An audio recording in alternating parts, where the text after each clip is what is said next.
"I am not a fortune teller," Padre Pio replied, closing the confessional window. But why would he say such a thing? Stay tuned to find out.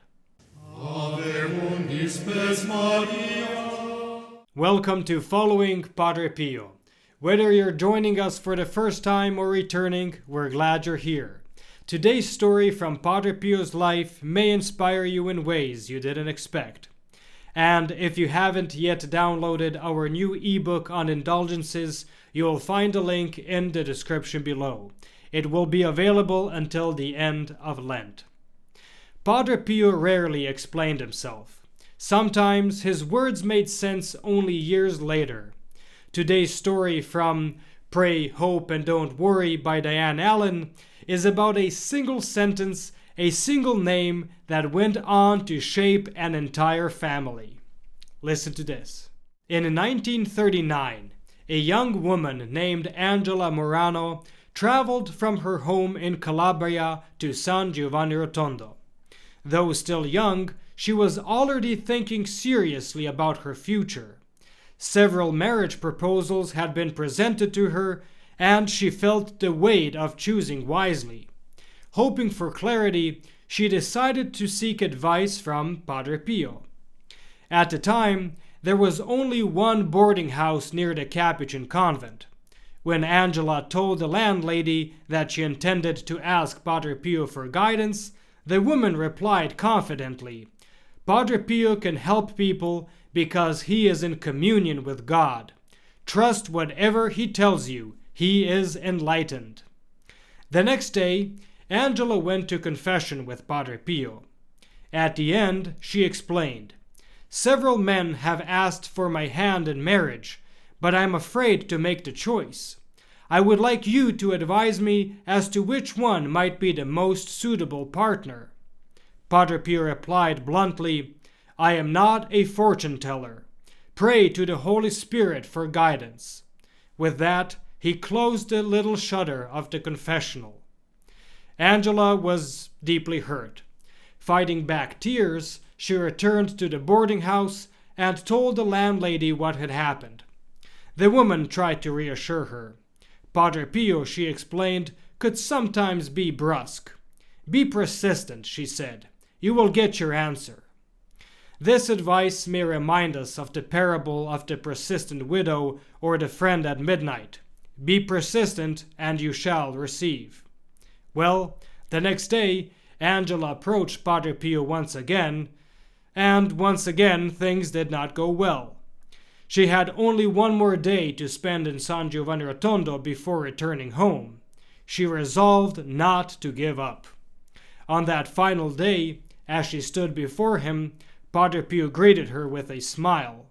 "What do you want, my daughter?" Angela took out a sheet of paper with the names of her suitors.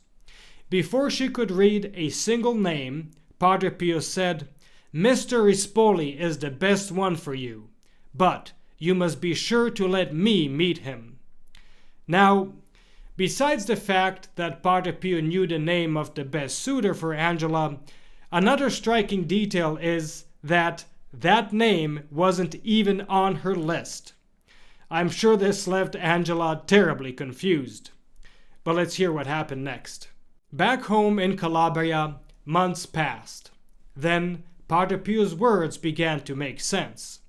The family of a man named Giovanni Rispoli contacted Angela's mother, requesting a formal introduction. Giovanni was an attorney who had been working in Asmara, Africa, and had only recently returned to Italy. The two met and got along wonderfully from the start. Angela told Giovanni the entire story of her visit to Padre Pio and insisted he accompany her to San Giovanni Rotondo. To please her, Giovanni agreed, but he was deeply skeptical. Once a practicing Catholic, his faith had faded greatly after his father's death.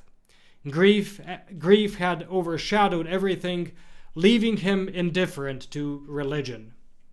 In San Giovanni Rotondo, Giovanni attended Padre Pio's Mass with Angela, but remained unimpressed.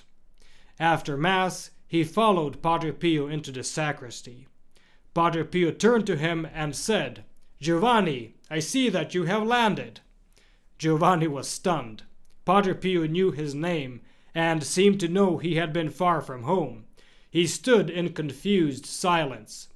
"But isn't that your name, Giovanni?" Padre Pio asked. Yes, that's my name," he managed to reply.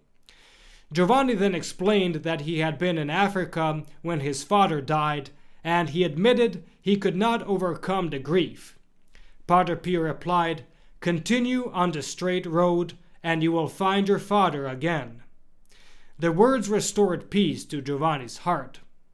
When Giovanni mentioned that his mother hoped he would marry Angela, Padre Pio answered without hesitation, "You two are made for each other. You should marry her." "But war is about to break out," Giovanni objected. "I could be called up at any moment." "The war will not touch you," Padre Pio stated. Angela and Giovanni were married in 1940. Soon after, Giovanni received notice to report for military duty. But when he arrived at the recruiting office, he was told that another man had been assigned in his place. He would not be required to serve. Padre Pio's words had been fulfilled. As Giovanni reflected on every accurate word Padre Pio had spoken, his skepticism vanished, and he began to have great faith in him and his prophetic gifts. But the story doesn't end just yet. Years later, the couple returned to Padre Pio, distressed that their marriage had not yet been blessed with children. "Do not worry," he said. The children will come. In fact, you can already begin to prepare the baby's clothes. The first will be boys, and the last will be girls." "What shall we name our baby?" Giovanni asked. "Name the first ones whatever you want," Padre Pio answered. "You can name the last one after me." They were first blessed with 3 sons. In 1956, their first daughter was born, and 6 years later, their youngest child arrived, a baby girl they named Pia. And with that, our story concludes. Thank you for watching. If you enjoyed this video, please like and share to help spread Padre Pio's message. Don't forget to subscribe and click the bell so you never miss our latest uploads. Want to deepen your connection with Padre Pio? Consider becoming a protected child of Padre Pio, a special way to grow spiritually and be part of our prayerful community. You'll find a link to the join page in the description below. Check out the recommended videos on the end screen or the links in the description for more inspiring content, including our Padre Pio Thoughts for the Day playlist.